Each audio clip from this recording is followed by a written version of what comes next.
friends, and welcome to episode 166 of The Rewind, a podcast dedicated to keeping its listeners on the cutting edge of the upcoming MMO, Pantheon Rise of the Fallen. Whether this is your first time here or you're a longtime listener, Draq and I want to thank you for spending your time with us. If you want to join the chat live, we premiere on Saturdays at noon Eastern and would love to see you there. Also, we really appreciate reading your comments, even if you don't like the show. And it turns out many of you don't. But if you can take the time to post something about how bad the show is, you could at least click the like and subscribe button so you can continue to poo-poo on our content each week. Thanks for listening. Lastly, if you're tired of how pathetic our raid party's top 5 is and you know you could do better, please join our Patreon. This way you can show our tens and tens of listeners how great your list is compared to how terrible Drax is. Always. Water. Never forget. Draq, this week we have another guest as we continue our month and a half of guests before early access rolls out in December. He's the genius behind such bangers as Therix Rainbow and The Grey Box Lament, our very own Man of Rohan. Now, on with the show. All right. Riders of Rohan, assemble.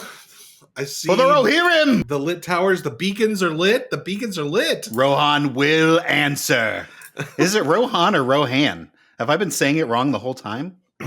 Okay, so it's Rohan. It really is. Yeah. But Man of Rohan, Man of Rohan just rhymes. So Oh, yeah, that makes Yeah. more sense. That's probably why it's Yeah, easier to say. so- I always said Rohan. I just was like, what? Why does Rohan everyone is keep correct. saying Rohan? yeah. Like Yep. an American. Well, Man and Rohan, we have kind of started this out. I don't know if you listened to last week's episode or not. You have to, and I won't shame you if you didn't. It was, 7 hours with Nathan Napalm, so I don't blame you. But we've decided that, thanks to our friend Gulo, that we're going to ask the same questions to our guests at the beginning Got it. before we get into the stuff that has happened from the week in this week in Pantheon. Nice. I love talking about myself. Start off with some pretty ambiguous questions here. Just what made you start creating gaming content? Well, I felt left out and I was bored at home. It was like working. I'm like, I need something creative to do. And I feel that. I saw a lot of people doing. I'm like, I could talk on a microphone, and I could play games, and I could, So I started with just myself, and I think the first stream I ever did or anything was P99, and it was just playing around, trying to figure out the settings, and then I got my kids involved, and there's a bunch of them out there on my channel that are old. And in fact, I've got like double that I've never uploaded. So just did a whole bunch of I streamed them, but they were, as far as like putting them up on YouTube, and don't, so it was just a way to like, record my kids. So as it moved on, it became a way to record my kids as they were younger. So I'd have their voices Awesome. on a record somewhere. So there's, so I've still got all those on my hard drive. I won't get rid of them, even though they've filled up 2 of my hard drives. So, so that's what I started there. But then I, got involved more with Pantheon and was like, I want to be a part of this somehow. Like how can I have some sort of thing? Because there's a lot of commentary and there's a lot of different. Nathan had his thing, and you guys had your thing, and Disparate Worlds had their thing, and I know there are other ones that are earlier than that. I just don't remember the names, and so I was like, man, how do I get in there? I just want to be a part of it, and because I was just excited, and so I was like, well, why don't I make some goofy things? How do I can know how to be silly. Like, why don't I just do it? So I think my first video was a fake, like infomercial for HDRP, and so I got of course my kids were involved with that, and they have been on most of what I do. So on a lot of the recordings, you hear them in the background and things like that. So that's been it. It's a long answer to say, but it's just I wanted to be a part, and it seemed like everyone was really excited and having fun, and I wanted to be in there. So It's definitely been a blessing having a real musician in the party. Because people look at me and Thank they're you. like, "Oh, Dymlos, you can sing. Do some music things." And Nope. yes, you can. That is not synonymous with each other. Singers are not musicians. Sometimes they can be, but most of the times they are not.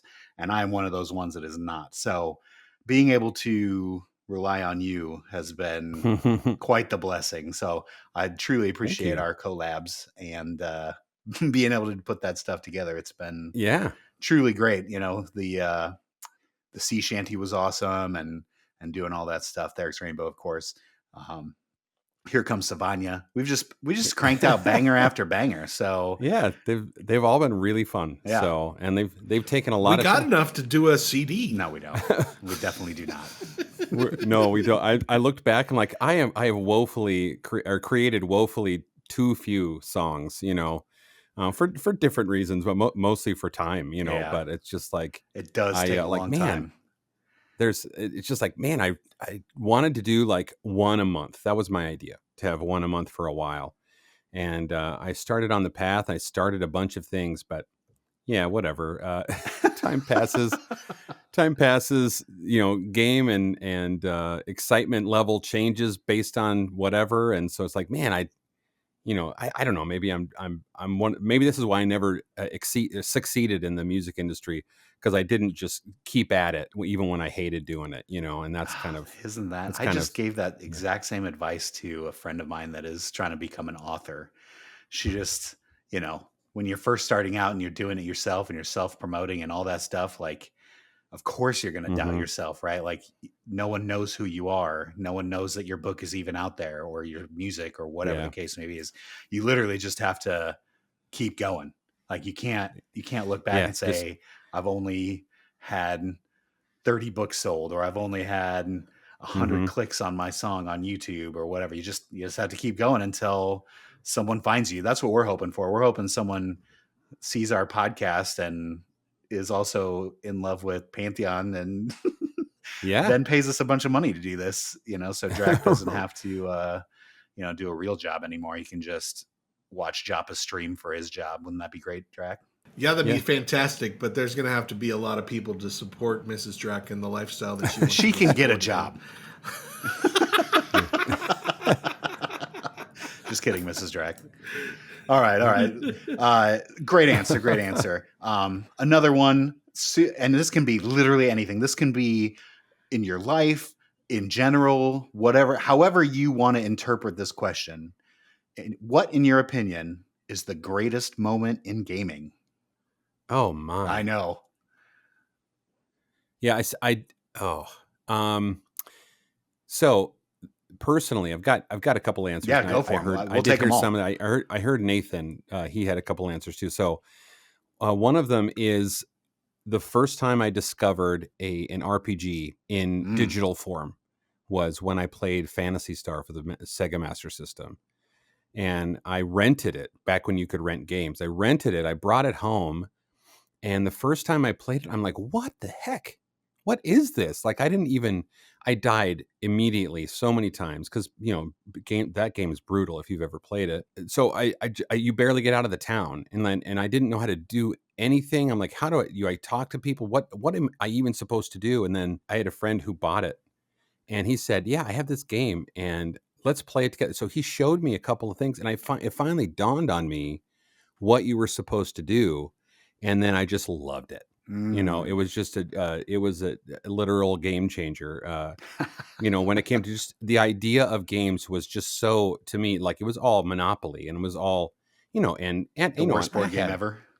Right. It was all like the levels of it were not as deep as I thought they could go. And then, and that just grew as people realized what you could do with a computer, the kind of power and the kind of, fantasy that you could have online eventually. But, that moment when I was, oh man, it was 89. So I was like middle school. Back in the summer of 89. Right. So, and it was just blew me away. And so that was one of the greatest moments in gaming. And then the same I think is true, and it's going to be a little bit trite, but when I first played EverQuest, was the same kind of thing, that I had no idea that there was this kind of existence that you could have. I bought the game. I didn't even have internet access. So I bought it and I didn't know, and I didn't really realize what that even meant. And then I finally figured, have to have this internet game access. forced me to buy the internet. It literally did. Like, I begged my parents. I said, if I pay for the monthly charge for Earthlink, a dial-up service, Yikes, no one will knows you who that pay? is. Yeah. Will you pay for the actual phone line, the extra phone line, so that I don't, the modem doesn't interrupt their phone? So they made that deal with me. I was able to do so. Then I was able to play. And then the first time I played, tiny little window, I was a wizard, a high elf wizard. Nice. Yeah, that's what I'm talking about. Right. You start in the city. I died immediately in a pond in Felwith because I had no idea how to swim. And same thing happened to Nathan's wife. And as everyone knows, then you go to your bind point. And there's so many stories of, like, I had no idea what to do after that. And the bind point wasn't that far away, thank God. Yeah. Because I was outside the town. But then I tried to find where I was supposed to go and get inside the town. What a debacle it was. But being able to sit there, and people were buffing me, and I see him sitting down, and just so many people running around, and just this kind of, like, was so surreal that I just was like, I can't even believe this is true. And so, I didn't think, those words to myself then. I was just amazed and just hooked. And so that was another one of the greatest moments in gaming. So, but mostly because it was a new thing that no one had ever thought of before. Yeah. That in my existence, I'd never thought we could do something this cool. Because when we were young, it was all about the next thing that had cool graphics. Sure. It didn't really matter the game as long as the graphics were awesome. In all the kids that I knew. Oh, it's 16-bit, 32-bit. Oh, right. It's so awesome. Yeah. Exactly. That TurboGrafx 16, that's not really 16-bit. That's really just two 8-bit computers together, blah, blah, blah, And you'd have those kind of arguments with your friends. But once that happened, I'm like, oh, you can actually do cool things with games. It's not just Mario. Right. So. Although Mario there you was go. cool. Mario was great. It was great, but still pretty one-dimensional, Yeah, it doesn't hold a candle to EverQuest, that's for sure. That's how Draq and I fell in love, was that over EverQuest. Whoa. That's finally come out. I knew it. Yeah, I had no idea about anything about computers. The only computer thing I ever had done was Clue on my crappy Windows 3.1 computer. Yes. And then I get to college and Draq's like, check this game out. It's called EverQuest. Play it online. And luckily at our college, the first hit is free, buddy. got me onto that Evercrack. I ended up dropping out of college because of it. Oh my gosh. Not only did I get Dymlos dropped out of college, I also got his roommate dropped out of college. They got two in one. It's good work. You did get us both. We don't know whatever happened to old Ed, but hopefully his high elf warrior is still clicking his Pegasus cloak. Yes. But it's probably not. Let's be honest. He probably ditched that account long ago. No, he owns Daybreak now. I thought. Oh, that'd be hilarious. That would be hilarious if he did. But yeah, so no, great answer. I think that's going to be a recurring answer on this podcast. EQ was such a life-changing moment for a lot of people when it came to video games. I mean, we still play it here 25 years later, and also EverQuest 2, 20 years old. It's stuck with us for a long time. All right, Draq's turn. Now that we've gotten past the starter questions, let's get into the real good stuff. So I kind of remember you as always being there, Man of Rohan, like always just kind of around. I know you've been in for a while, but when exactly did you start following Pantheon? Well, I started following long before I even knew there was a Pantheon Plus and a Disparate Worlds, and there were. I feel bad that I don't remember the other ones, but there were several more. Voices of Standing in Fire Terminus. podcast, Mhm. Voices of Terminus. Right, Voices of Terminus is the one of them I was forgetting, but Stands in the Fire for sure. Battle Axe Theater. Okay. Yep. So I've been following it since 2015, really 2014. It was a really old website, and I'd followed Brad because I was like, is that guy doing anything anymore? And he had a website. I was going to look it up and I forgot if it's still like in there or maybe in the Wayback Machine, but he had like a personal website after he left Vanguard. Brad's Games at geocity.com. I don't know who hosted it, but yeah, it was some older one. But it was I looked at his, and then I was like, man, what is going on? And then I happened to find that they had this new game that he's working, because I was a little annoyed that he was making mobile games. Like, that's what he said he was doing on his little website. It was like a one pager, right? I heard that he was making another MMO. I'm like, oh, that's interesting. But I was like neck deep in EverQuest Next. I was also all in for it, so I was just following everything. I was so excited about voxels and not really, but I mean, I was so excited about the idea of what they presented, and just I was all in. And then obviously that started falling apart, and the day that they announced, or rather the next day that they after they had announced that EverQuest Next was not proceeding anymore, they decided it wasn't fun. Hey, it wasn't fun, man. Not fun. It was very unfun. Yeah, some bullcrap answer. Like, that was obviously not it. They're like, we're not making any money, and we underestimated our technology or something. Are we talking about Blue Protocol? What is this? So, as many software developers find out, it's harder than you think it is. Anyway, so they literally the day after Visionary Realms, along Brad, they had their first live stream of the game. And I was like, I can't even believe they're this far, is what I thought. That they're this far into their development. That's amazing. I'm so glad that they kept going, after, because it'd been, I don't know, a couple of years, because it was like 2015 or 16 at that point, and so I was just more invested. And I just got, like I said, I kept like getting more interested in being part of the group. I'm an includer, so that's one of my strengths if you've ever done the Strength Finder for your job or anything. But so mine is Maximizer. Could you have guessed that? Yes, absolutely. Yeah, so that's how I started. I thought to myself, they're doing a lot of the things that I hoped for EverQuest Next. At least that was what was in their idea. Like, they're taking a different take on it. They're going a different way, and it's not so, cartoony and the things like that. It's not so big, but they're doing some things that are really important to me, like making change in the world that means something, Absolutely. and that kind of thing. And having a community where you have both agency and you also have pain from having a bad reputation and those types of things. And so there were a lot of elements that just really drew me in. And so that's why I started. What are your favorite past MMOs?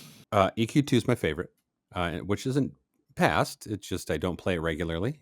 That's my favorite still. When it first came out, it was very EverQuest-like, actually. For sure. With very EverQuest-like, with a lot of like dopamine hits. Yep. Like with the when you discovered something, or when you like got a title, or what, all these things that just kind of like was very cinematic, and I thought it was great. That was one thing that drew me in. I liked Aeon quite a bit because of kind of the weird progression that you had. If anyone's ever played that one, you're like, you start off as just like a regular person that is sort of a bird person, but then but then you get to level 10 and you go through this progression quest thing, and then you gain wings, and then you can fly. Oh, nice. No, but weirdly fly. Like, you have to really practice at it. It's a Asian game, I'm sure. Like, it's an Eastern MMO. But it was really interesting. And so I've never heard of it. I'll have to take a look at it. Yeah, I've never played it either. Had you ever heard of it, Draq? Yeah, I've heard of it. 100%. Yeah. So yeah, like me and a bunch of people at work, we all like dove in and started playing it for a while, and it was fine. It was very Lineage-like. Okay. Lineage 2, at least. Yeah. It was very grindy, because it was very Asian grindy in that way. Super grindy, just like Lineage. But I played Archage, I played Wildstar, I played in the beta of the Stargate SG1 MMO, or in the alpha, really is what it really was. just as a tester, which it stunk, by the way. So that's why I never went anywhere. But I've played a lot of them, but most of them had just really not held my attention like EQ2 did. But I think really that was because because of the community that I was a part of. The game was really fun to me, but it was mostly like I had a place in this guild and I was, important to those people, so that's really what kept me going on that MMO. I love that feeling. What about Pantheon interests you that's different from other MMO games? Well, I started talking about like the life of consequence idea, going back to you matter in a group, going back to the stories matter in the world, and they're deep set. I know there's a lot of games that have, maybe some good lore, but people talk about World of Warcraft. Very few people that I've talked to, and maybe people get mad at me, have talk about the lore. Talk about this is such a great story. And there probably is. There probably is a great story in there, but I never experienced it in the very short time I played. It was just about fighting, and I like being a part of that. Like I'm an actual person in this world, maybe, and if I was an actual person in this world, like how would I actually act? Well, I would probably need to sharpen my swords, or I would probably, and not that they're saying they're good. Not that I'm saying they're doing all that stuff, but Right. those kind of ideas are more a part of this, at least in what they seem to plan. I can't say that they have it now necessarily, but in what I've heard they plan, that's something that really is still different than anywhere else, because they act like you're in the world rather than you're just playing in this world for 2 hours. You're not. It's not a little place to play. It's a place to go and be. Good answer. What about your race class combo for your main? Oh. And why'd you pick it? Easiest question in the world: dwarf cleric. Snooze. And dwarf cleric. I didn't think the Rohirrim were dwarves. No. Did I miss that somewhere? No. So this has been a pain point for me the entire time that I have been a player of, or a tester, I should say, of Pantheon, and that is I'm a human the whole dang time. Ugh, and I do not miserable. ever want to be a human in a game. I'm already a human. I want to be other things. So looking forward to EA. Hope that it all works out the way that they plan, because I've got to be a dwarf. I've got to be a other thing. But if it wasn't a dwarf, it would be an elf ranger. And actually, the ranger has been really fun, to be perfectly honest. But I have a hard time not healing, which oh my gosh, going back to MMOs, what in the world? I loved SWTOR. Yeah. For the 6 months that I was really into it. It was great. And then it just ran out of things to do. And I was like, and my guild dropped, and we all lost interest.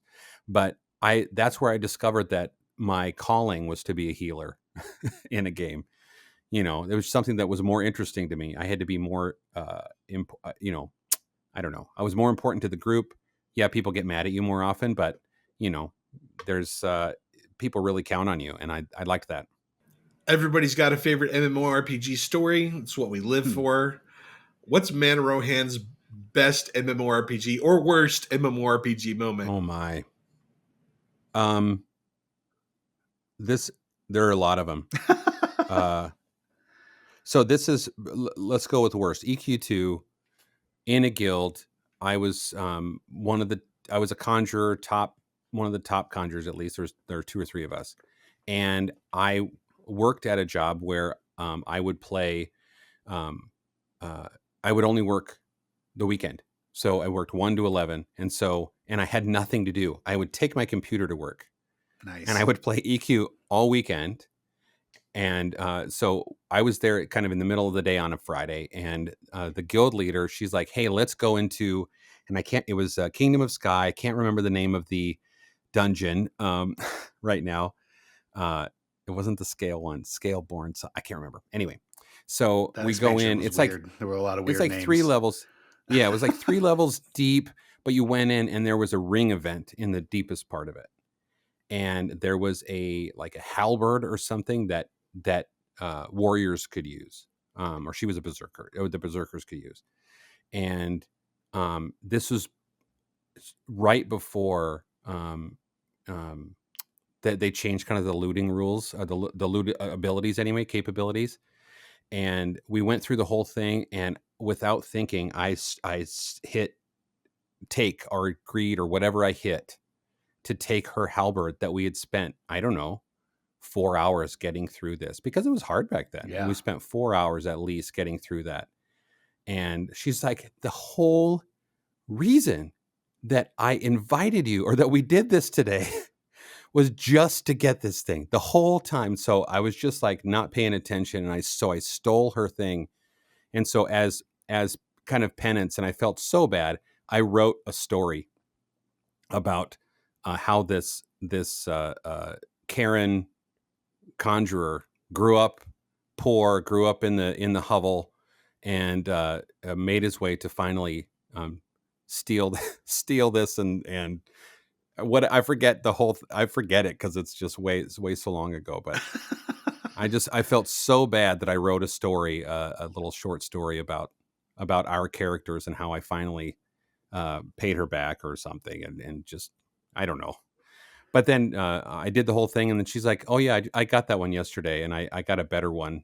I got a better one today." Goodness. I'm like, what the, so it was like a week later, and she had gotten what she had missed, and then she got a better one right after that. So, like, this sucks. What a real Karen. Yeah, she was too, actually. You saying she was a cat person in real life? I'm saying she was a cat person in the game. I know I won't give away her name. That would be, I don't want to. If anyone, because I'm sure she still plays games. Karen the Karen. So if anyone knows, yeah. So she's. Does it end with Quackenbush? And it doesn't end with Quackenbush or Batchelder. I saw that short that you put out, which was very funny. I liked it, but Vendini just can't get over that name, and he cannot. Just loves calling her Quackenbush. He mentions it all the time, even off stream when we're just playing, trying to level. That Man of Rohan, he better mention that Quackenbush. He's saying I saw. He's like, he can't get over the Mary Jo Quackenbush and her 18 kids. I'm like, I think you can't get over Mary Jo Quackenbush. It's because he eats too many all dressed chips and watches too much hockey. He can't just. Ooh, all dressed. It's one of those stories that he's spawned his own lore with it now. Like, it's this whole other person that has a backstory. That's like, in his brain, he's made up this whole story about her. Yeah, but hey, all dressed chips. That's a redeeming quality about Canada. All dressed chips. Yeah, so good. He said he's going to send me some, so I've never had them before. So they're wonderful. I'm very interested. He's going to send some ketchup ones too, but I don't think those are going to be very good. No, I do like you ketchup. Should throw those right in the trash. But fair, very fair. All right, back to more crazy questions that I just like to ask people. If you were stuck on a desert island with one game for the rest of your life, what would it be? No internet. It can be, your answer can be EverQuest, but you don't have the internet. So as a side story to that, when do you remember back early EverQuest when they had the tutorial? And you go and play through you would start and your name was so and so, and it was just to figure out how to work around. You would go to talk to these different people, and there was actually a little kind of like progression. EQ1. There was a tutorial at the beginning that you could play. Look it up. I mean, someone has it somewhere. I'm sure there's a video of someone going through it. It was after we stopped playing originally, Dymlos. That's why you don't know what he's talking about. What? This was not. Was it? No. Not 99. No. It wasn't at the beginning. Yes, it was. It wasn't because I played like a month into its release. It was early. I must have just totally missed it then because I was at release. I started before they did. Limited you to being in the plains at 46 or something. Because I remember my first day, I saw a plane of sky. I'm like, why are there? Or it said sky plane was the zone that was loading, and then I was like, why are there planes in this game? Is what I thought to myself. And then I read, because they used to have like the messages that as you were loading, because there was a little chat, sure, like that you could chat, but they'd have little messages saying, things like that was there, but then they were telling you to do that. But anyway, so I logged in by my very first time, and it was a tutorial. Maybe I chose it and you guys didn't. Could be. yeah, it was, or maybe it was just my version of the game or something. I don't know. That's an interesting question. Did you have a Mac version? No, Were you playing no. on an Apple IIe? No, they didn't even have Mac at that point yet. No, heck no. I didn't have that kind of money. Yeah, Macs were right. for rich people. Yeah, they Still were don't. expensive. So anyway, so there was this tutorial, and I figured out that you could play any map, to play that tutorial on any map. And I'm like, I want to see what these high level zones are. And so you could load a different map into that tutorial. Really? Yeah. So it wasn't like a test server or anything. It was an actual tutorial. It was an actual tutorial. So it was it kicked off when you first loaded, is what, for me, in my experience anyway. Yeah, so I definitely don't remember that at all. Yeah. So anyway, I was thinking about being offline, and that's the only way I could experience EverQuest, probably offline. But no, it wouldn't be EverQuest, because it's fun and there's a lot to do. But I think it's with it other would people. Be something. Yeah. It's with other people. Yeah. You know, that's the key, is like, well, I'm on a desert island for the rest of my life. What game am I going to play? It would probably be something like Minecraft, to be honest. It'd be something like something creative where I could build something, you know. So, yeah. Are you playing Satisfactory now? I absolutely am. I have been. You know, I've played for years now, actually. So, but I'm enjoying the actual. They've got a bit of a story now. So it's been fun. Seems to be all the rage. I know Random Rob is really into it. Yeah, lots of people are figuring it out now, so I'm glad that they are. But yeah, it is great. If you've never played, please do go. It's really well done. I don't know if it's my cup of tea. I'm not a builder. Like the whole Moria thing, I'm enjoying it, but I'm not one to construct a whole house. That's Draq's job. He's the house builder. It's more about like the thing that is, I like doing it, but I'm terrible at it, and that is like organizing this factory. I try to do what I can, but I end up making it much more of a mess than I think it should be. And then my friend, who I've known for a long time, will play on the same server, and we'll just play together. And he's like, "Why don't you just do this?" And it makes perfect sense. I'm like, why couldn't I think of that? My brain just doesn't work that way. It's not our type of brain. That's fine. Totally get you. All right. Another weird question. What is something about you that your community might not know? Wow. Yeah. There's a ton of things, guys, that no one knows about me. I have a Bible degree. Oh. That's might be interesting to some. I like a religion degree or a Bible degree? An actual Bible and theology degree. Okay. So, because of the school that I went to, it was just a part of the major. So, you took enough classes to get a associate's degree in Bible and theology. So, there you go. Interesting. All right. I learned German, and so I spoke it for about 8 years. I've forgotten a lot of it. But maybe a goofy thing I'll say is, when I was in college, in Minneapolis, there's because I went to school right in the city. There was a bridge that actually fell, if anyone remembers that, the I-35 bridge. And there was a catwalk underneath, and if you knew how to get there, you could go up and walk on that catwalk. Well, I would just kind of lead groups. I don't know. It sounds like a tour group or tour guide or whatever, but it was more of a, hey, you want to go do this? And so I would just take people, and we'd go up, and we would pee off this little catwalk into the river to see, like, we got to make a stream that goes all the way down. That's the key. Like, whoever does that wins. If there's any breakage before it hits the water, you would lose. That's a great game. And so I would take people up. I'm like, fill up your bladder, drink a lot of water, because you're going to have to pee. So it was mostly guys. There was the occasional gal that would go with us. Nice. And would try that, but they were less successful. Well, it's not as easy. Aiming was a little harder. Yeah. But yeah, and then the bridge fell, and no one could do that anymore. But yeah, that was an interesting time in life. Well, quite Quite a life, indeed. Now everyone knows. Yeah. You thought you want to go play the weird. Rohan P game? Let's go. Yeah. All right. So last but not least, we hope that you'll use this platform to spread the word of your channel and all that stuff. But describe what types of content you do for the people that have not ever seen your videos. Yeah. So some of my content is like I described before. That's videos of game videos with me and my kids just playing EverQuest 2, playing Raft, playing different games out there that are a multiplayer that were a normal thing and not just crazy. I don't do any FPS because I'm not good at it and it's not fun to me. Yeah, I'm terrible at it. But the rest of it is music. So I most of the songs that I have out there are Pantheon based or just Goofy based.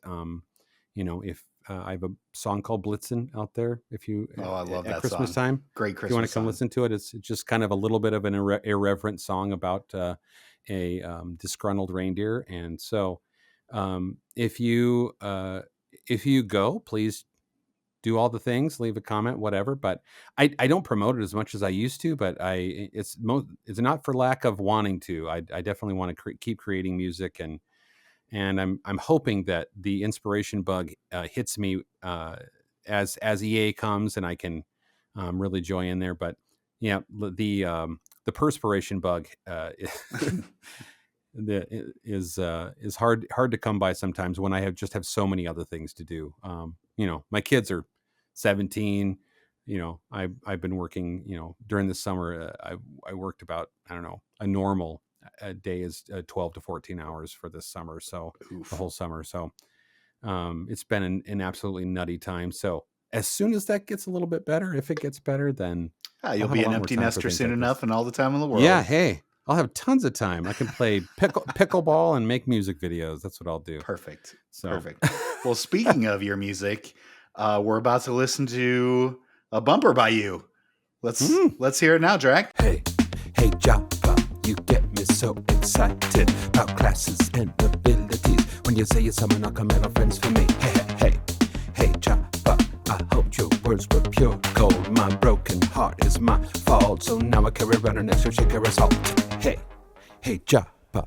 6 streams last week. One of them was 6 hours by Joppa. He had 6 hours. Oh my!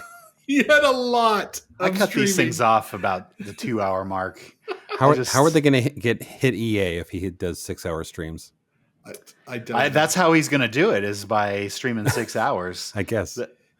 I mean, it depends on if he's answering questions the whole time or not, right? Like, yeah, he's just Now he has a thing in chat. It's like a voice thing. So you type out your question, spend some points, and then the AI voice reads it on his stream.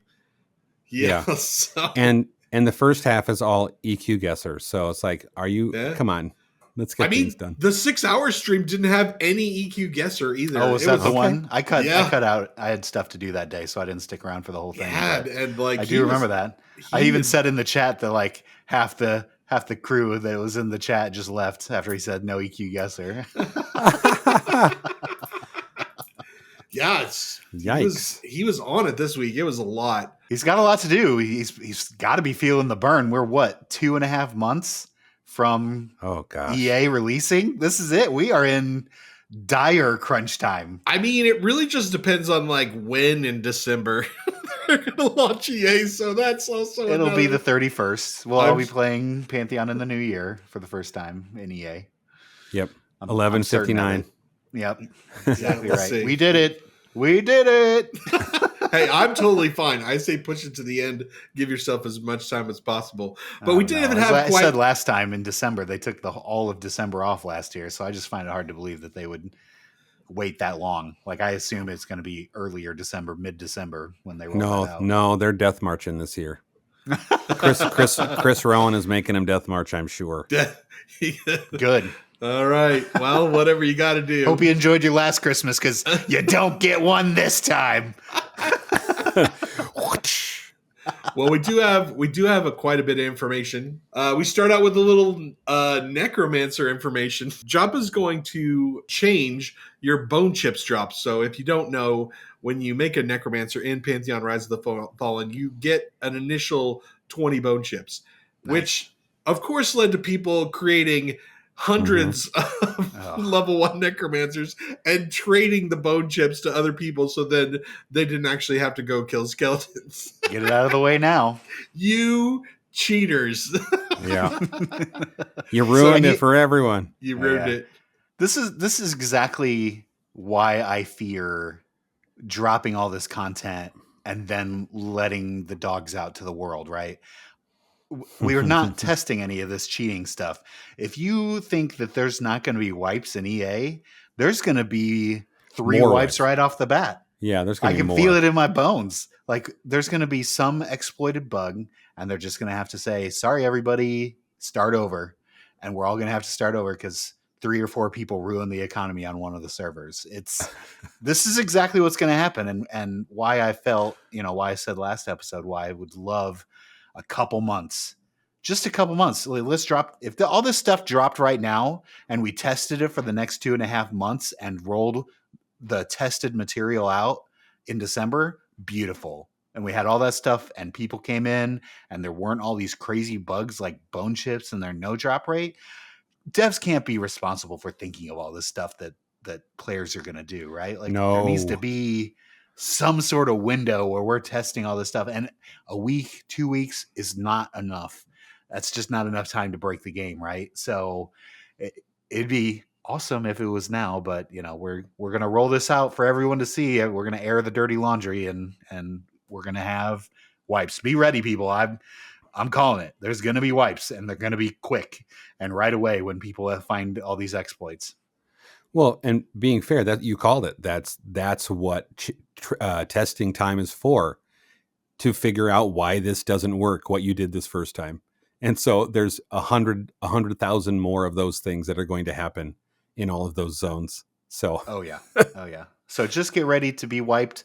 It's not going to be good. People are clamoring because they don't want to be wiped, right? Like that's one of the biggest complaints I see all the time is, oh, are we going to get wiped? Yeah. And it's going to happen often because there are people cheating and all that stuff has to be completely wiped away. no one's getting past level 4. Not for the first couple weeks, that's for sure. Right. They're going to get past level 4. Yeah. They're not going to be happy when they burn 30 hours in the first week and are level 20 and then whoop, sorry guys, it's wipe time. As people who have gone through numerous no sleep sessions of Pantheon only to get your characters wiped, it's a little good. Rough sometimes. Feels great. Mm-hmm. Yeah, it's a little rough sometimes. But moving on, to compensate for the only getting 20 bone chips, Joppa has increased the skeleton spawn rate. So that's at night and during the day both. So there's plenty of skeletons out there for you necromancers to kill. And go enjoy murdering the undead. Hey, how about some more camps? Maybe we should do that too. I don't think that's been part of the thing yet. Well, there won't be as many people in Throne Fast either. Like I assume that's true. Only 2 people are going to start humans. So yeah, I'm never playing a human again.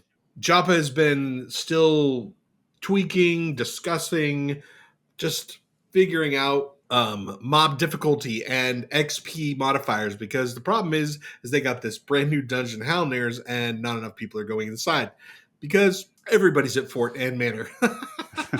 Just kill them the same. It's just easy. It's brainless. The same boring mobs over and over again, and they're not going to experience the fun new dungeon that they spent tons of hours on creating. That's a problem. So Joppa's increasing the experience, and also he says that now they can use and he did it on stream, and it was like a box, and he boxed the area, and so he can modify the experience for mobs in specific boxes. So his idea is that the mobs that are deeper inside the dungeon and the mobs that are deeper inside the fort will actually give more experience than the outside mobs. So if you're just sitting on the outside kind of picking mobs off, you're not going to get great experience, but you actually dive into the middle and get to the ones in the back, then you're going to get better experience. I have a question about this. So how does that jive with the old thought that I remember saying, hey, we don't want there to be a bonus just for it being a dungeon or bonus just for it. And it seems like it's kind of doing that. I mean, I think that whole ship is sailed. Okay. And that I get it. You know, things change, but it's just like that was kind of a heated area of contention for a little while, I remember. And now it's like, well, we are just going to do it anyway. Or whatever. Yeah. So Yeah, because there was a lot of talk, and that was a while ago, about like, do you want like zones of the day, or like encourage people to, would you use experience bonuses to encourage people to go to dead zones? And they were kind of like adamantly no.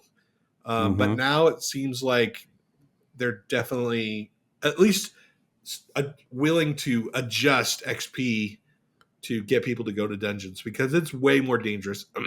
I don't know if you've had a chance to go to Howlner's yet. No, don't rub it in. Well, you're coming up on it probably then for the next session. Yeah, I'm looking forward to well, when EA starts, that's when I'm going to be playing a little bit more. So I think that's when most people are going to go pretty hard. Yeah. So I mean, yeah, it's definitely more difficult. It's very treacherous. So we'll need a cleric. So I'm expecting it to start the grind. Well, you're not allowed to make a ranger, by the way. I didn't mention that before. Too many people do anyway. They're still fun. We have so many rangers of people that we know. There's no healers, so we definitely need clerics. Yeah, it's like me and Vindini. Like who else? And Sparrow. Like who else is a healer? Sparrow's going to be a ranger. Yeah, Sparrow's a ranger. Well, okay, me and Vindini. There we go. That's it. Those are the only. That is where we're at. Hey, you're going to be super popular, though. Yeah, you'll be the #1 cleric. That's for sure. I love it. Yeah. Joppa has confirmed, once you are in this season, right now, once you're playing, you're not going to be turned off after this. It's 24/7 forever. So once the champs are in, they're in forever. Once the supporters in, they're in forever. So I mean, when I say forever, I mean, assuming downtime and all that stuff. But like, they're not. There's no more seasons after this. There's no more periods of time where we're dividing the different pledge levels. It's all coming to an end after this. Everyone's a tester now. Get it. Get after it. Everyone's a tester. What do you think about that? Are you excited to have everybody all in one server going forward? Yep. Part of it is because there are some people that are not, and I have wanted to play with them, or they're like, hey, let's get together and play. I'm like, well, I don't really want to spend time on this character that's just gonna, that I don't regularly play because it's on a different server and blah blah blah. So I like that, and there are a lot of new folks coming up. Lotu and Oren's not new, but not a VIP, but I'm glad that they are going to be able to be a little bit more part of the community because they have a lot of excitement and a lot of energy, fresh blood that they're bringing. Yeah, so I'm excited about that because we need it. The old guard is definitely burned out for perfectly normal and valid reasons. I completely get it. I'm a little burned out, and I'm so much newer at the VIP thing than a lot of folks. So I get it. So we need the new blood. So I'm excited. I think it's great. Joppa says, and they've said this in the past, but he reiterated it. He doubled down on it. The VR is going to use both custom game art that VR develops and creates, but they're also going to be using art assets and packs as necessary. And I think this is 100% good, that they should continue to do that, and that anything that saves time and energy, that you should do it. Finally. Yeah, I think we've all been saying, please do that for years. Yeah, just do it. I'm tired of looking at foxes and deers that are poly deer. I don't need that. I want, just put a deer that's already been made. I'm sure someone's made a deer. Just do it. It's fine. A deer's a deer. You can't custom a deer. They custom the foxes, which was cool. That's nice. And they look good, and they, walk normally like things should. So that's nice. But And they use it for the shaman pet, so I can understand why they'd want to do that if it's a player-based thing. It's got to look good, but like foxes and deer and boars and just general deer hunter things, animal folk. They don't need to have little polygons. They can just look normal. I want things to look like they all belong together for sure, but you can do a lot of that. And, like you just said it, a deer doesn't have to look, because they're normal deer. Yeah. We're not talking about some like dire deer or some sort of weird Pantheon variant. It's just a deer. Just put a deer in there, Yep. It's fine. I get it. Just polish it up, make it look good. Don't be poly deer anymore, and it'll be good. Joppa showed some screenshots of dinosaurs in the Silent Plains. Apparently, there's going to be more than a few dinosaurs. Are you excited about dinosaurs in your fantasy MMORPG? Who doesn't love dinosaurs? That would be me. I don't. You don't want a T-Rex coming after you? No, I don't play. It's in Dungeons and Dragons. Is it? Yeah. You can turn into a T-Rex. You can polymorph into a T-Rex. Okay, well, Dungeons and Dragons, Gary Gygax and all of the others that are out there putting stupid dinosaurs in their games, quit it. The question is, can I make one a mount? Can I tame a Brontosaurus to be my mount? Listen, that's even worse. Rohirrim rode horses, not dinosaurs. Okay? You've played EQ2 recently enough to see the giant dinosaurs that people are walking around with, taking up the whole dang city, right? That's, oh yeah. That's what I mean. Quit doing that nonsense, game makers. But you can be more creative than dinosaurs. You're not wrong, but they did roam, the earth at one point. So I think dinosaurs are cool in their own genre. So don't get me wrong. Dinosaurs are cool, especially if Darth Vader's riding one with a guitar on his back, Hell but, yeah. But, though that's cool, but dinosaurs in a fantasy type game, which as much as we like to say, it could be different. No, it's almost always a high fantasy. You're going to have swords. You're going to have armor. You're not mostly not shooting machine guns. I want there to be a continuity is the word I was looking for before. And there it is again. Dinosaurs in a game like this is not continuous. Yes, there might be a big-ish lizard thingy, but if it looks too much like a dinosaur that we all recognize, I don't need Dino from the Flintstones running around Terminus. Yeah. I don't know if Joppa specifically said the word dinosaurs, but he referred to it as a dinosaur, and it looks like a dinosaur. So, yeah, I'm trying to find it. I'm just looking. Oh, there it is. I think I pasted the screenshot in our Discord. You did. Beautiful. Yeah. It looks like a plesiosaur or something. So that's Man of Rohan's problem. He knows all the names of the specific iterations of all the dinosaurs. Well, this was from the Cretaceous period, so obviously it's a plesiosaur. Actually, you know what, Man of Rohan? It sounds like you need to open the door and then get on the floor. Everybody walk the is it walk the dinosaur? No, it's walk. I think it's just walk do the dinosaur. Everybody open the door. Does get the on dinosaur. The floor. Everybody walk the dinosaur. Yeah, it's walk. All right. Well, yep. Mm-hmm. Sweet. That's what you need to do. I need you to do that and get on board with dinosaurs because I need to mount that Brontosaurus. Not in that way, you sick people out there. I need to tame it as my mount and then ride it around Terminus like a boss. Onto my houseboat. Bring the Brontosaurus onto my houseboat. Dymlos, your houseboat's riding a little low. Yeah, Dino's in there. He's just chilling. He's eating his salad. Joppa confirmed that once again that evil races will start in a special location. Ooh. Dun, dun, dun. And it's going to be a hub for baddie quests and selling, etc., etc., etc. And he said the goal for the start of EA is that faction will be activated So, AKA the good guards will attack you, and Shoot. you can begin to try to build faction with, Throne Fast, and you can start to do all the things. So, are you excited for faction and actual evil? This is great news. A reason for me to never go back to Throne Fast. Thank goodness. I never want to see Throne Fast again.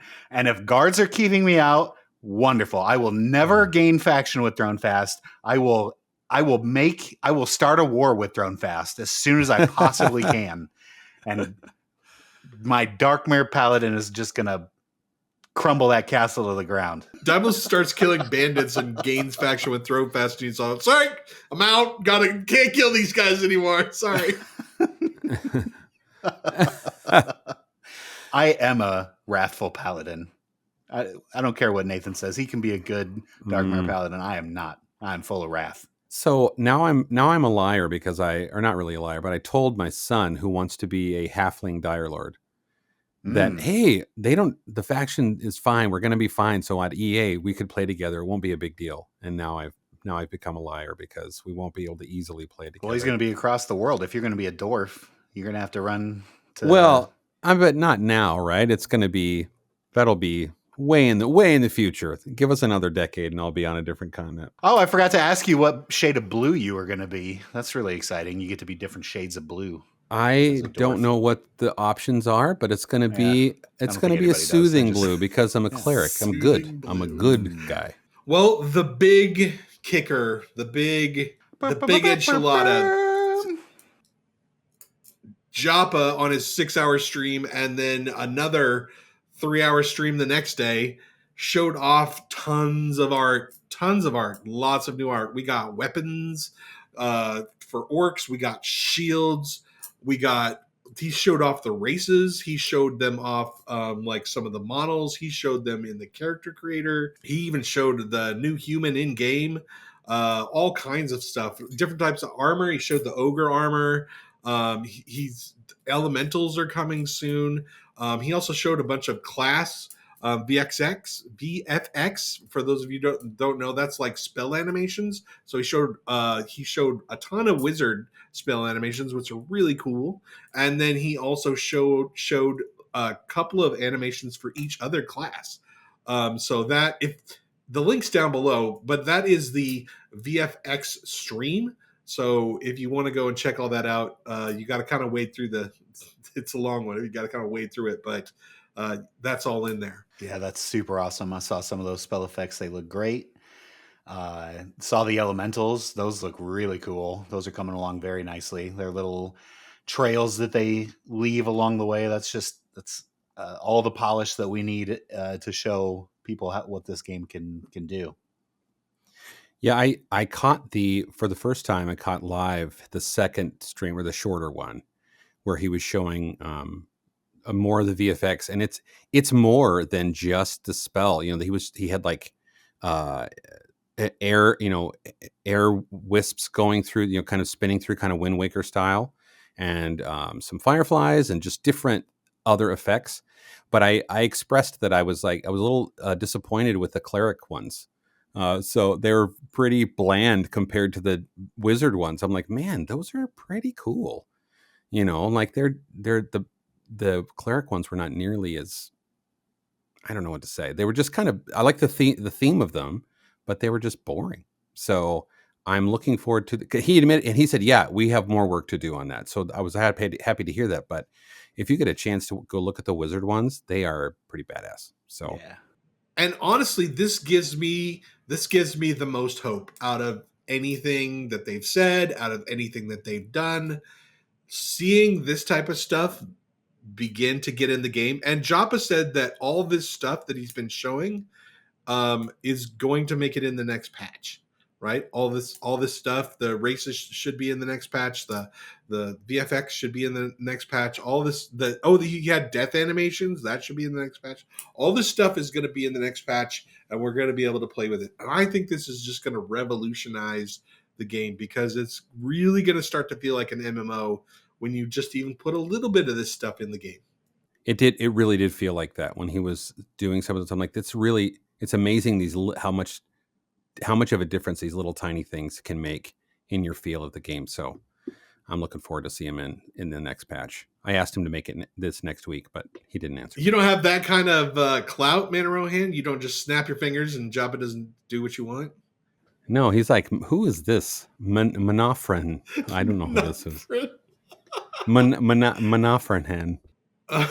Stealth mobs are in the game. Joppa walked down a path and a rogue mob came out of stealth and backstabbed him. Are you excited for stealth mobs? Yeah, absolutely. That's cool. It makes seeing Viz very important. I was about to make a joke of that's an old VR person that got let go. Oh, no, paused. They were paused. No. I mean older than that. Oh, I don't older mean the than that. paused Okay, people. yeah. Oh. They came out of nowhere. So anyway. Well, there were a few rogues that were let go, so that's funny. That's so funny. Backstab. Their final say. There you go. Joppa talked about EA and release or launch, I guess. He said that the EA server cap today, this moment, could change. Can't hold him to this number, but the cap is 500 accounts, not characters, but accounts on each EA server. And they have up to 100 servers that are ready to go. And they can spin up another 100 servers if they need to. And they are prepared for up to 100,000 people. If it's more than 100,000 people in EA, then they're going to be in trouble. But he said up to 100,000 people, it shouldn't be a big deal. They can handle it. What do you think about all of those numbers? I'm glad we're not all going to be in Thronefest with 500 people on a server. I hope they do show how many accounts are on the server. They don't have to show people active. It'd be nice if they still use the little pie thing that they use to see how active the server is. But it'd be nice to know, especially if you're a guild going into it. Oh, you know what? There's only 50 slots left on the server, and my guild has 75 people in it. It'd be nice to know that we can't use that server. So hopefully they do some sort of like labeling of how many accounts are already logged into that server and how many spots are left to be claimed. That would be a good thing that I just thought about later on, as far as if you bought a certain package or whatever to support them, like server assignment, server preference or something like that. So you could, I know it was really early when they made all those, but to say like, hey, I've got 150 people, we're not going to fit on this server. So, we have to hope that, it doesn't get filled as all of our people are trying to get in there. So maybe we could just reserve spots. Yeah. I don't know. Maybe a pre-registration for people. Way too much work. Hey, yeah. I mean, it probably is way too much work, but wouldn't it be cool if we could sign up for a server 2 weeks ahead of time and be like, okay, we're all going here? It would be. Yeah, or because it's totally right. They can spin up servers pretty easy. So these days with cloud services and everything, it's easy to scale that. So because they can, why not have a registration to say, hey, we have 75 people registered for our guild. We all want to be on the same server. Okay, we'll just spin up this other server that's going to be available for other people too, but you get the first 75 spots. That would be amazing. I like that, and I think would be amazing, but my MMO jaded veteran mind thinks that there's going to be 10 servers to start with, and then as they fill those, they're going to bring the next ones up one at a time. Yeah, you're probably right. Hopefully they've thought this through. I'm confident that they have. Confident. Joppa also mentioned that the only truly, quote, good race in Pantheon Rise of the Fallen is the Archai. So guess what, guys? I'm the goody two-shoes. I didn't even know that. I didn't know I was the good guy, so I thought it was neutral. That's surprising, actually. Good is such a loosely used word. Yeah, I would think they would be in so much pain because of their lore, maybe that they would be conflicted. I wouldn't think they'd be the truly good race. Apparently not. Apparently elves evil, halflings evil. Not the Archai. Well, Ember elves Maybe. No, I take that back. The Ember Elves are the good ones. The Ashen ones are the evil ones. Yeah. I just forgot. It's Ember's all right. good. It's all right. Yeah, it's a little weird. I agree with the whole lore thing behind it, but I'm sure Joppa and JN have talked it through. That's for sure a go. There's a reason why. I'm sure we'll learn.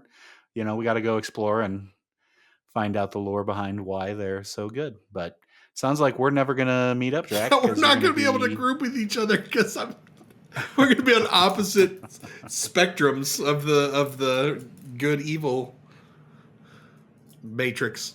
Oh well. Looks like you're stuck finding a new tank. Me and no, because I'm going to have the cleric because Man of Rohan is going to be good. We'll see. And sounds I have to be the stupid throne fast, so exactly. It'll be closer to me. Last but not plus I'll have Vendini. Last but not least, resists now go into the negative. So you can debuff a mob that has negative or that has 0 spell resistance, and it will go negative, and you will do additional damage to that mob. So over and above what your maximum damage would normally be. Are you excited about that?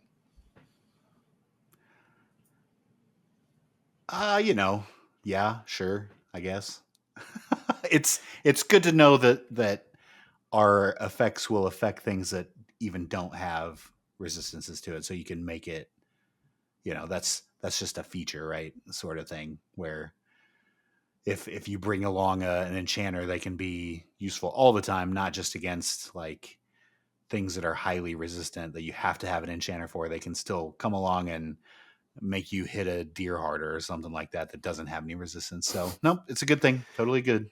But if it's a dire deer, then you're going to need that. A dire deer.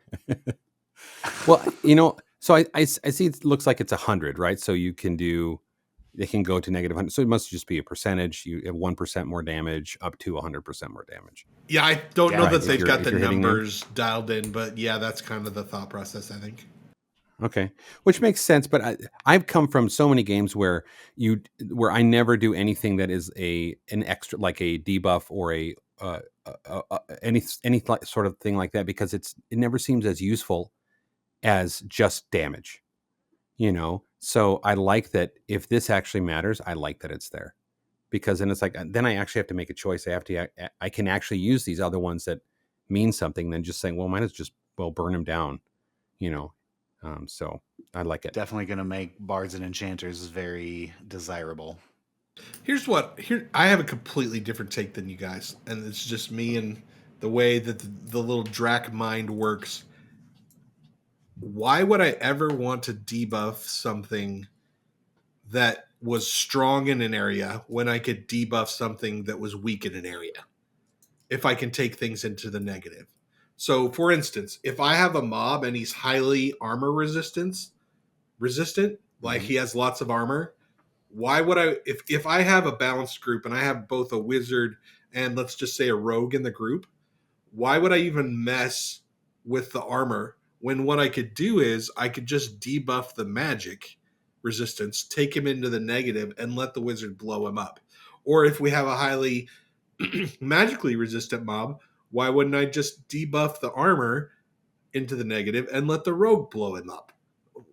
It kind of, to me, seems like it either it has the ability to be exploited heavily, or B, you're reducing what you intended it for in the first place, which was to reduce these group mobs down to manageable levels, because I thought that was the intended purpose. But if you're allowed to go into the negative, then it seems more advantageous to take things in the negative than to debuff things that are strong in something. Well, the great thing is you'll never know. So that's a perfect response to that. Well, I heard him say it, didn't he? In his last stream, I thought I heard him saying something about like you would be able to choose the stats that you debuff. Maybe that is much higher level. Maybe that I just misheard, but maybe it's not just the resists. Maybe you can gain some sort of debuff as an enchanter, because I think he was talking about enchanters. So I need to go back and watch the stream, because I think I might be having half-baked ideas here, but I'll send him to Joppa. He listens. Yeah. Hey, Joppa. Yeah. Why don't you answer us? Because I don't know, I guess. I'm saying a lot of crap. You need to come on here and just tell me. Spend some points different. And ask him, and then it'll annoy his entire audience. Yeah. I was one of those during that stream. I'm like, oh gosh, I got to wait for this thing to read slowly. Real quick. So many streamers try that, and it just gets like, it annoys the audience. Like, it's not so much, it's great for them, but like the audience is going to be like, can you turn that text to speak off? Because it's super annoying while I'm trying to watch your stream. Yeah, he needs to make the points a lot higher, like 10,000. They're only 100 right now, so people are doing with every question they have. I've got thousands and thousands of points in that man's channel. He needs to definitely up that thing. I don't wanna be a top 40 hit. I don't wanna be sweet 16. You say top 10, but I tell your friend that it's only top 5 for me. 1, 2, 3, top 5. So we've come to another week of top 5s where my list is superior and Dymlos' list is somewhat secondary. I love that you are just saying this, especially this week. I thought you would just tuck your head between, your butt cheeks. No, my list is amazing. It's not at all. I'm looking at your list right now, and it is absolute just bullshit. I don't even know what you're talking about. I don't even know if you could sing some of these songs for me right now, or even give me a. We're not singing songs. Oh, we're not. Oh, no. Okay. You can't hum a. We're composing music. Okay. I don't think you understood this list, but that's okay. I didn't expect you to, especially when I threw it out there. Like Man of Rohan, I tried to come up with something that was right up your alley. I love it. I love it.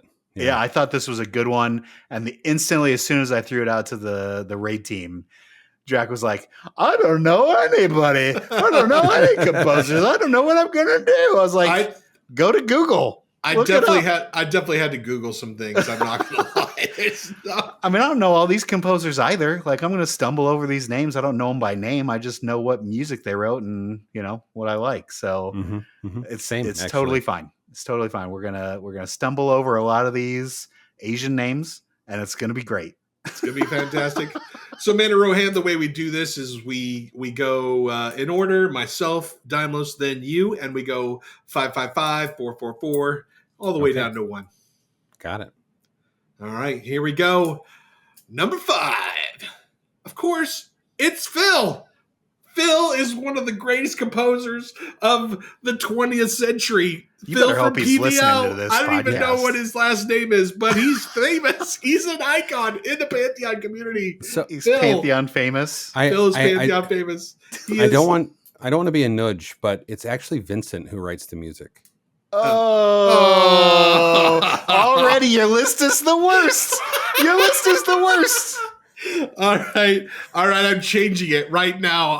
You're editing this out? You are. If you edit this out, you're dead to me. I will never do another rewind if you edit this out. And you have already lost. You have already lost. All right, Dymlos. You can put a /Vincent on the screen, but this is absolutely your homer pick. And I don't get me wrong. They have done amazing. Like that morning in Throne Fast little melody that they do. I can't get that out of my head. Like, it's so good. They have just done such a good job, and it has made the game real. So can I fault you for the pick? No, but it is definitely a homer pick, and it this I'm all is about being a homer. Yeah, I'm sure. Yep. You got something on your nose there, Draq, but I agree with exactly. you. Whoa. Exactly. All right, Dymlos, you tell me what's better. Okay, so for a lot of people, my number 5 is going to be awfully low. Man of Rohan and I are going to have some different criteria that it takes. But the fact that he's even in the top 5 still means that I think the world of him, right? Like, this is it. It's still, he's super, super great. But Nobuo Umetsa, Umatsu. Umetsu? I have no idea. Man of Rohan, do you know how to pronounce that? Yeah, Uematsu. Uematsu. Yeah. Final Fantasy composer. Specifically for me, Final Fantasy VI, which was American 3. I love this music. I mean, there's not a day that goes by that if you do something awesome that you don't sing that Final Fantasy winning theme. Like after you just killed a monster.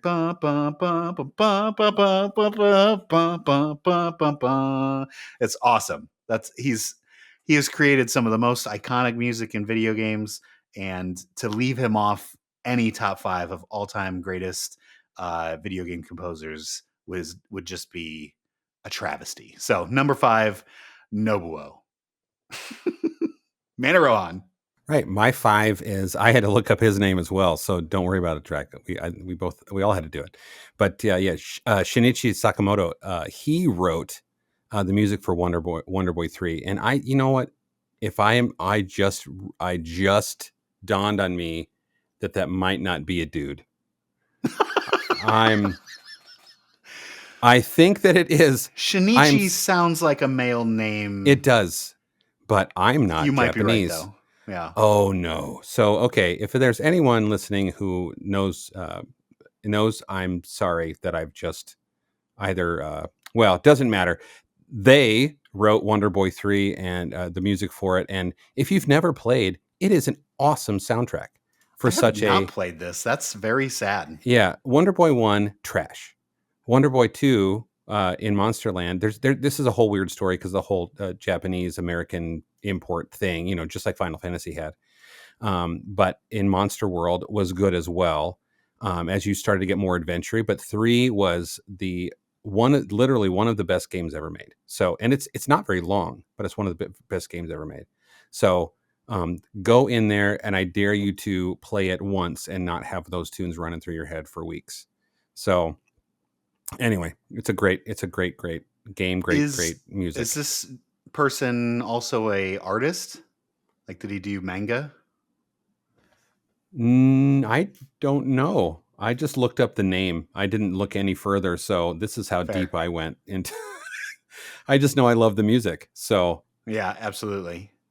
I mean, there's probably a bunch of Shinichi Sakamotos. That's probably a very common Japanese name. So definitely there's a manga artist as well. That's the first Shinichi Sakamoto that comes up is an old manga artist, did like Fist of the North Star stuff. So if it's the same person, then it's a dude. but it's probably is a dude, but it's not that person because that person can't be only 52. Gotcha. They weren't 10 when they made this music or whatever. I tried for you. So great job, Shinichi. Draq, number 4. Number 4, Pokemon. I didn't have no idea who these people were, but John Siegler and John Loeffler, they wrote the original Pokemon song, which has stuck in my head since the very first moment I heard it. I gotta catch anime. Yeah, it was not in the video game. Whatever. Number 2 for 2. Your list is absolute trash. It's in everything. Everything. I can't believe that you thought that your list was going to be superior to mine. It's basically winning. I love your list, Draq. This is so funny. Don't get me wrong. That song is great. They even brought it back in another version of the anime song, the theme song. It's even better. Same singer though. But yeah, you have failed. Well, already number 5 and 4, giant failure. Hopefully your 3, 2, and 1 are better. We'll see. We'll see. So far, it's not looking good. Not looking great. Dymlos. Let's see if you can do any better. Number 4. Bum bum bum bum bum bum bum bum bum bum bum bum. Oh, what game is that? Oh, I think we all know. I think we all know. One of the greatest video game composers, and just near and dear to my heart because it's certainly one of my favorite MMOs of all time. Jay Barbeau from our friends Yeah. over at EverQuest back when it was with Sony. So many great themes. I find myself just washed away in that music. Like I could sit in town, any town, Kinos, just listen to that melody over and over again. Rivervale, Nariak, just beautiful, beautiful music no matter where you go. Even I remember sitting in the bazaar forever and just being enchanted by that melody over and over and over again for 8 hours straight as I'm looking through people's wares. Like that's what I need in a game. I need music that will stick with me for the rest of my life, and definitely EverQuest did that. So number 4, J. Barbeau. Man of Rohan, number 4. Okay, so Tokuhiko Uwabo. So another another old school, but this is for Phantasy Star. So I, near and dear to my heart, and will always be. And again, I dare anyone to play that game and not be thinking of that music for weeks and weeks, and not, especially the dungeon music. It's like da da da da da da da da da da da da, and it's. I'm right there with you. My next 3 are all RPGs, and for that exact reason, because you can walk away. One of the best music professors I ever had in college just laid it out as straight as possible. You don't, even in today's time, your song doesn't make it unless the tune is catchy, right? Like people have to walk out of the theater if it's an opera, or they have to, leave your concert or listen to your CD once and know the tune, right? If they can leave humming the tune, it's gonna be great forever. And yeah, Phantasy Star definitely right up there. Yep. So I mean, and you spend a lot of time in that kind of a game. So if the music is not good, you probably don't spend more time. But it certainly doesn't want you don't want to go back to it as quickly. Like if you've got an earworm in your head and you need to go play that RPG for the next 8 hours, that's what you do. This is what you do. Well, literally the last time I went and played through Phantasy Star, which I found they have it like a one on the Switch. And so I bought it there literally because I happened to come across a YouTube thing that had the little opening song. So that's wonderful. The proof is in the pudding. So absolutely. Draq, are we at your number 3? Can we just be done with your list? Can we? No, you're getting them all, whether you like it or not, whether they're actual songs in video games or not. Or not. I just throw whatever I want together. I do what I want. I do what I want. It's my podcast. I'll do what I want. Water. Never forget water. Never forget. All right. WildStar. WildStar had amazing music. So are you going to take an attempt at this name? Jeff Kurtenacker. Kurtenacker.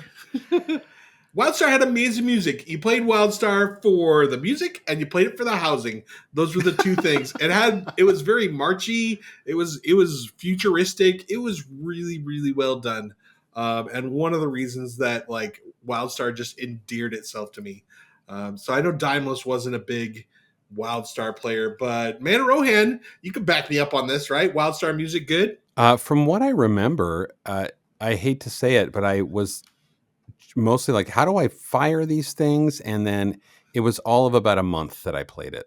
We do need to get a WildStar emulator. That does need to happen. I do need to experience this game, even if it's not the same, even if it's like a Vanguard sort of situation where I can go back and just see the bones of it. Totally fine with that. I just want to see what made Draq so happy all those years ago. All right, Dymlos, you're number 3. All right, it's a duo of composers. It's Kaiichi Suzuki and Hirokazu Tanaka, who wrote and composed the soundtrack to Earthbound. Oh, great. Love these 8-bit soundtracks, just like Final Fantasy, all those you had, even if you had 4 channels, I guess Earthbound was 16-bit because it was on Super Nintendo, but even if you have, a limited amount of channels, to be able to make a tune come out of those. With Earthbound, each different city that you came to had just a wonderful melody. It was in your hometown of Onit, it's just a cozy little theme. And then when you get to kind of a more scary town that has bad guys in it and it seems spooky, or when you're in the desert, I guess the desert doesn't really have much of a theme song. It's just kind of the white static in the background. They kind of wanted it to be really oblivious to anything because you were, lost in a desert. So, but yeah, these guys crushed it. Earthbound was like the first RPG I ever really finished, and the music and the feeling that the music gave me was certainly part of that whole feeling for me. So yeah, these guys, they definitely go on my top 5 composers for Earthbound. Number 3, Man of Rohan. Nice. So I actually just thinking about Jay Barbo, which you're totally right. I'm surprised I don't have him on my list, but a honorable mention is Laura Cartman for the EverQuest 2 soundtrack. I'm regretting I need 7. You mentioned 7 it, on my list. You're good. Nope, it's totally fine. So number 3, Shoji Meguro is Persona 4 for Persona 5. He did 4 as well, but Persona 5, just unbelievable music. So it's very jazzy. I've heard nothing but good things. I myself have never had the 8,000 hours to be able to complete a Persona game. So it's a daunting task to want to pick up, but I've heard nothing but great things about the music in that game too. Yeah, and in Royal, he has a bunch of new stuff too. So it's crazy, and the singer that they use the same singer for both, and she's very, very moody and very just perfect. It's just, you wouldn't think that kind of music works with this kind of game, but it's spot on. So anyway, love it. All right, Draq, let's try to wrap your list up here real quick. Number 2. Well, you already stole my number 2. You stole all my thunder. This was my one actual solid pick here, and you stole it, of course. The Wildstar was pretty good. Well, I'm going number 2, Jay Barbaro or Jay Burrow or however we're saying this. Barbo. Of course, EverQuest, iconic music. Oh, so as good. You said, and just like wandering through zones and the different soundtracks and the different, just everything. It's legendary. Well, one of the best things about EverQuest. So had to be on the list. Number 2. I know the main dev at the Dark Paw convention that they had, the Fippy Fest, they talked about how many hours of music is in EQ and EQ2. And I mean, EQ has like over 20 hours of continuous music. How crazy is that for one game? 20 hours of music. If they ever sell that vinyl again, and I know it's on again, off again, that vinyl would be a perfect gift for me. Anyone out there that wants to send me the EverQuest vinyl. I would love that, just so y'all know. I would love $1 million. Yeah, let me get right on that. Thank you, Jack. Appreciate you. Well, good number 2. It didn't, you certainly didn't make the whole list bad. So that's good. That was a good sign. I'm very fearful for your number 1, though. Wow. Man of Rohan, keep us going. Number 2. It's my turn. It's Dymlos' turn, isn't it? Me next. Sorry. I'm so pissed at you. I'm skipping. Skip. And good. You know what? Because I picked the game you hate so much. I hate this game. Ugh. I love this game, and specifically for the music of this game. So the actual composer of it is Motoi Sakuraba. Motoi Sakuraba. But ultimately, the real composer is Frédéric Chopin in Eternal Sonata. So what Motoi did was he took different pieces from Chopin and layered it throughout the music. You can, even though they do play actual Chopin music throughout the whole game, the one thing about this game I love the most is that they take breaks. Like every act, you stop the game and you learn a lesson about Chopin while you listen to one of his piano concertos or whatever that particular song. But even through the game itself, in the background music, Matoy would take the melodies from Chopin and weave them into the compositions that he made for the game, which was just stellar. Love this game. Love everything about this game. I may go play this game as soon as we're done with recording this podcast because it makes me, I just love everything about this game. And Draq, the fact that you hated this game is a travesty. Listen, I think maybe I probably need to replay it because when it came out at the time, I was super bitter about my music degree. The truth finally comes out. And I was just super bitter because I had to like memorize all these classic piano pieces and classic symphonies and all this music, and I was just so freaking done with it. And That's so hilarious. I was just like, why would I want to play a video game with Chopin in it? Because I had to learn about so much about this guy already. I'm just over it. So maybe well, your brother didn't like it either. No, he didn't like it either. So it was maybe so. Maybe the next time I'm out there, I'll bring my copy of it and see if I can smuggle my PS3 on the airplane, and maybe we'll play it together. Man of Rohan, have you ever played Eternal Sonata? No, I was Googling it. I'm like, what? I've never heard of this game. Bruh. This might be one of the most innovative PS3 games of all time. I still have my PS3. Maybe I'll go try and find it. Go pick it up now. Like seriously, the combat is wonderful.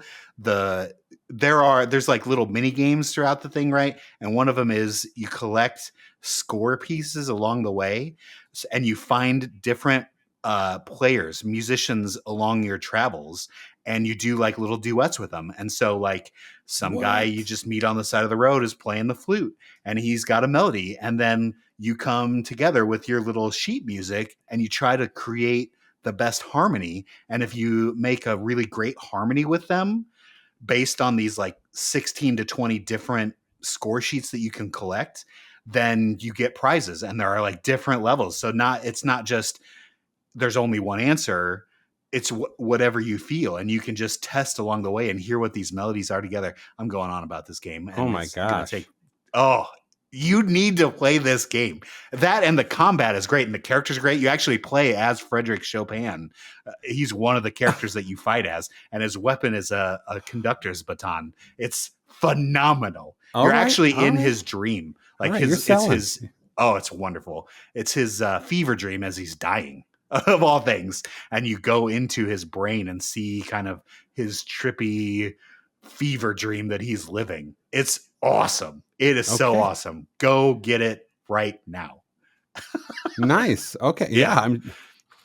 I got to look up a little bit more, but yeah, please do. You're selling. In the meantime, can we move on from Dymlos drooling about Eternal Sonata? I can't help it. It's such a great game. It's like put it in the comments how much you love this game, people. I know you're out there. No one's gonna put it in the comments. Someone already did. I mentioned this in a podcast prior, and someone was like, "Eternal Sonata." I think it was Grogu said it was a great game. So.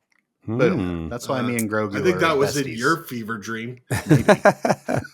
Well, I will be super fast on my number 2. That sounds terrible. I will on my.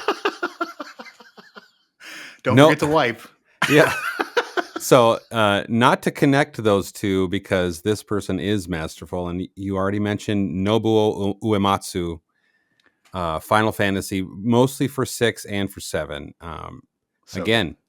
The soundtrack of my youngish life, young adult, teenage and young adult life. So, super influential amongst all the other video games. You go and you play the remakes of Final Fantasy VII, and people have taken what he's made and just expanded on it, and just they're amazing. So I don't need to say anything more. If you like music. In video game music, especially, then you're gonna like Nobuo Uematsu. So absolutely. I mean, this is the travesty is that how many people are humming his tune right now have no idea it's him. Like, right? That's you just gotta respect the man for the longevity of a career as well. My goodness, like just pumping out content for forever, and it's all wonderful. I don't think he did a bad one ever. So yeah, wonderful number 2. I'm sorry that I didn't put it up higher. I just, I knew he'd get his day, so I needed to make sure that my games got a little higher recognitions from me. He just was selfish and wanted to say it first. That's what. It's my podcast. I'll do what I want. All right, Draq, let's hear what your number 1 greatest composer of video game music of all time is, please. Speaking of doing what I want, I'm going to go with Chris Perkins, Pantheon, Rise of the Fallen. I absolutely fell in love with this game, Pantheon, Rise of the Fallen, because of the soundtrack. It is good. Amazing soundtrack work. It's all on SoundCloud still. You can go listen to all the songs that he originally composed. It's great stuff. It is absolutely got the EverQuest vibe. It's orchestral. It's just exciting. It's epic. It's telling a fantasy story without even having anything there. I think it's fantastic work. And the added thing of like, he started out as the music guy and now he's running the show. I just think that's amazing. So that's how it should be. No All other music guys should run the show. No musician ever, except for Chris Perkins, started out as the guy that was the musician and now is running the company. Like, I think that's amazing. You're not wrong. You're not wrong. It is great, Joppa. Now you have to come do the show. Like, Draq listed you number 1 greatest video game composer of all time. So you need to come on the show and thank him for that. All right. How are you even going to compete with that, Dymlos? Your number 1 is just like, who cares at this point? My number 1 is phenomenal again. And really just right up there with Eternal Sonata is another wonderfully music written game called Lunar: The Silver Star Story. We're going with Noriyuki Iwadare. Iwadare. Sorry, Noriyuki. Not only can no one say your composer's names? No one can say any of these names. No one has played those games. No one has played Eternal Sonata, and no one knows what Lunar Silver Star Story is. You're the worst. You're the worst. No one knows these games. People know these games. Put it in the comments how wrong Draq is, how terrible his list is, other than Jay and Chris, and let them know how trash his list is. Man of Rohan, have you played Lunar? No, but I've seen it. I mean, it's been in the culture. It's been in my conscience for a long time though. So if anyone does not play this game and falls in love with the music, the main character sings her song right off the bat. I guess she's not the main character. She's the main love interest. Luna is her name. Just the most beautiful. This music made me cry. I'm like kind of tearing up a little bit even thinking about it. That's how good it is. I just remember being in high school playing this game and just like being so emotional with not only the great story, but the music that has driven it there as well. And this is the epitome of video game music. There is no video game that has better music than Lunar Silver Star Story or the Sega CD version of it or other iterations of it. It's all the same music, but this is it. This is the apex for me of video game music. Thank you, Noriyuki, for all that you have done for me. Man of Rohan, number 1. So number 1, Jeremy Soule. So he's apparently the only American that I haven't. All the rest of them are Japanese, but video game music, right? It's yeah, true. But so like I can't think of a more. The reason he's number 1 is because I can't think of a more atmospheric, like that creates the sound of a world more than him. PVL is doing a great job of what they're doing, by the way. And just you play through Morrowind, you play through Oblivion and Skyrim, and you're obviously it's obviously meant to be in that world. It obviously brings you up when you should be and down. So whatever he's done in there, he's just done an amazing job. In fact, he did the original music for EverQuest Next, if anyone remembers that too. So Never heard of it. So he, they probably paid him for those couple pieces, and then they folded. So that was it. He did a ton of stuff. I had to go look him up because Elder Scrolls was just like the main thing I saw in there, but he's done a ton of stuff. Yeah. Draq, why was this not on your list? You loved all those games. Elder Scrolls, it was okay. You know what? Elder Scrolls Online kind of soured the whole franchise for me. So, oh my goodness, you know, he probably didn't even do the Elder Scrolls Online. No, I did it. No, I totally did it. But Jeremy didn't. Jeremy. No, he probably didn't. But anything Elder Scrolls now, I'm just going to out on. It gets lumped. You're the worst at these lists. I haven't. He did Guild Wars and Knights of the Old Republic, and I did like Knights of the Old Republic. He did the actual like Xbox game, Knights of the Old Republic. Not the MMO, the KOTOR. Ooh, yeah, that's Draq and I's number one favorite game of all time. Dude, I want to put him on the list. How did we not know that Jeremy did this? Yeah. Should have put that on your list, Draq. Should have.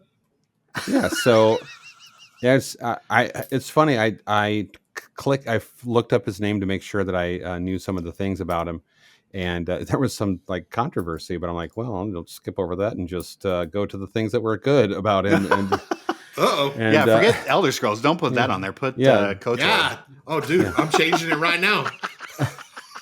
/KOTOR. So, but yeah, he's just amazing, and so that's why he's number one. I mean, you've sold it for me. I can't believe I didn't know who the composer of KOTOR was. I didn't even think about that. Wonderful. All right, so now we move on to our raid party. However, half of our raid party has gone AFK. So, like typical raid, you always got a couple of guys in the bag that are just like really just there for the role at the end, right? They're just kind of auto following someone along. So they must be wizards. Listen, there are no other wizards in this party except for me. So, and I'm here with an amazing list. So. No. Oh, anyway, well, let's if we can. For Llama and Screech, we'll post if they post late. If not, then there's no list there. But special shout out to those two for not doing their job. Love you guys. But we got Grogu and Ziplocs. So we're gonna go through these just real quick because a lot of them were already mentioned. We've got on Grogu's side, we've got Russell Brower doing the World of Warcraft. Lots of iconic songs out of there. That's another game that for sure. It's an MMO thing, right? Like we get real tied to the game, and the music is a huge part of it. So, WoW is absolutely belongs on that list. So, and here it is, his number 4, Yasunori Mitsuda with Chrono Trigger. That's exactly what you and I, Man of Rohan, were talking about. These RPGs that we would just play for countless and countless of hours. Chrono Trigger absolutely belongs on there. We'll skip it for Draq because he doesn't even know what that game, the greatest RPG of all time, and he doesn't even know what it is. I know what it is. That one I've heard of, but because I forced you to put it on the list. Star Story. Get out of here. Get out of here. Don't even poo-poo my list when your list is absolute vomit. Just straight vomit. No, see, I started a little weak, but I ended strong, and you started. Oh, are you saying Phil is weak? No, I'm saying that I got the wrong name, so it started weak. Okay. Yeah, and then I ended strong. And you started out the gate with just roaring, and then you got weak at the end. So.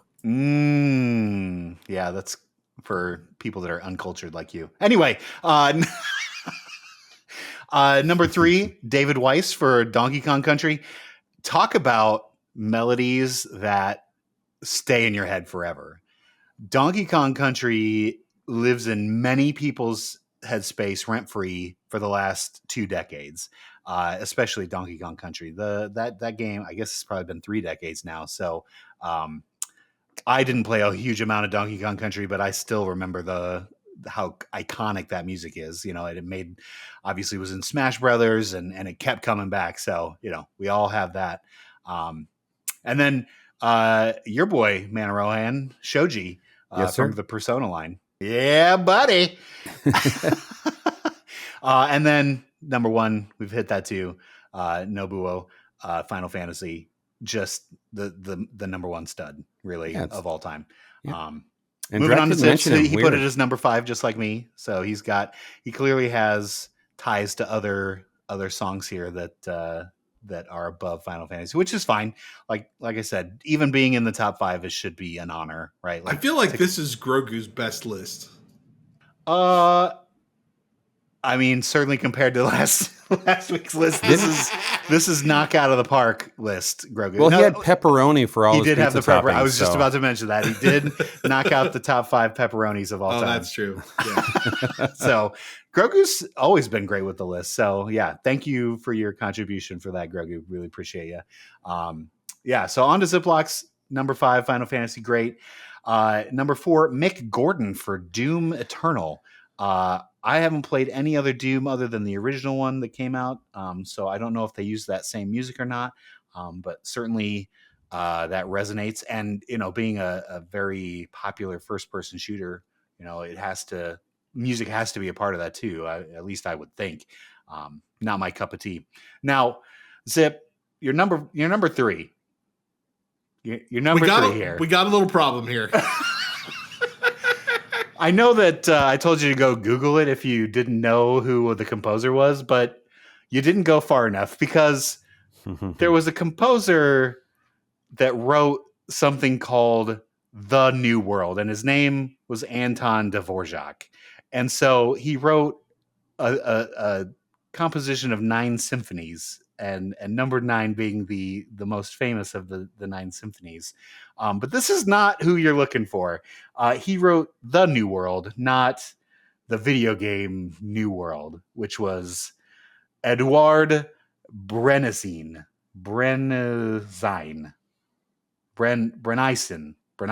Yeah, there we go. So Edward, good job for New World. You're not nearly as famous as old Dvorak is or ever will be. Sorry to say that, but sorry, Eddie.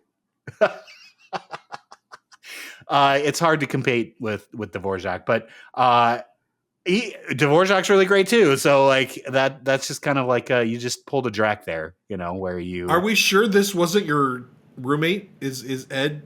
Is that Ed your roommate? Are we sure that wasn't him? Yeah, no, that's definitely not him. Okay, just checking. Number 1B, because he has 2 number 1s, is Dawid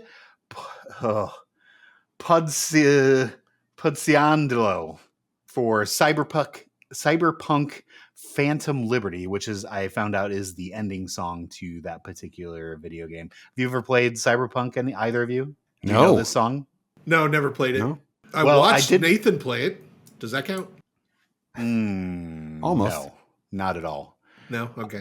He is a Polish composer, and, famous Polish composers, number 1, Frederick Chopin. So it's totally fine. This totally gets a pass from me too. So good job on this one, Zip. And then last but not least, Borislav Slavov. I don't know how they would pronounce that in his Borislav Slavov. He wrote Baldur's Gate 3, which I'm honestly shocked that this particular game didn't make my list too. This is such a good game. The music is phenomenal. Oh my god. Like this is right up there with Final Fantasy, and you know, all of my little one-shot picks that no one's heard of, according to Draq. We've all played Baldur's Gate 3, right? Yep. Yeah. Man of Rohan. I've only watched it. I haven't played it. Yeah. This is another one you got to play. This is definitely after Eternal Sonata though, and Lunar for that matter. Then because Baldur's Gate 3 is going to take you 80 hours to complete, whereas the other 2 are just, you know, little 15-hour, 20-hour RPGs that you can get through pretty quickly. But yeah. Now, Zip, other than not going deep enough on the down the hole, you did a good job here too. Good old Dvorak. So funny. That's so funny. I saw that name. I saw that posted, and I was just like, is there like a 4th generation Dvorak that is writing video game music now that I don't know about? You might have got away with it, Zip, except you wrote it straight into 3 music guys. So like we were not gonna let that go. Nope. Sorry, bud. Love you though. Good job. Appreciate you doing your homework. Kinda. You get a C+ for this one. All right. Well, I can see that this week might not have been my most dominant win, but I feel like in the end, I pulled out ahead at the end and won. So can't wait till next week and our next top 5. Before you leave, we've one final word. Before you've forgotten all that you've heard, there is a moment evergreen. Stay here a while and listen to me. Part I guess you could bring back in, but I, honored you guys asked me to do this. I'm just happy to be a part. Like I said, the whole reason to get involved was just so I could be a part of the gang, and wanted to lend my voice and lend my talents where I can. So hopefully I can keep doing that, and it's been really fun. Thank you. Well, now you're in for life because you wrote all these bumpers. So like now you're a part of every episode from here till the end of the rewind, or at least for Draq and I. So you're immortal in however long we do this. And they're going to have to drag us out kicking and screaming because we are not going to go quietly. Yeah, and if anyone doesn't like them, I didn't write them. Draq wrote them because he was so. I'm shocked Draq didn't put you in his top 5 of video game composers of all time. Shut up! That would be amazing. Why didn't I think about that? I gotta just compose music for a video game now. So actually, and that's then you instantly make. Oh, I know that Man of Rohan. He's on the top 5 list. You know what? All time. I can pronounce his name. Well, there's that. These names are hard. These are not names that we grew up with. They're not like Jake from State Farm or Bobby Joe or They're hard names to pronounce. Yeah, there's no Marcias in there, for heaven's sake. There's no Marcias. Before we hit the ender button and we peace out on this thing, I just want to say that I feel like Man of Rohan's YouTube channel is one of the most criminally undersubscribed channels on the internet.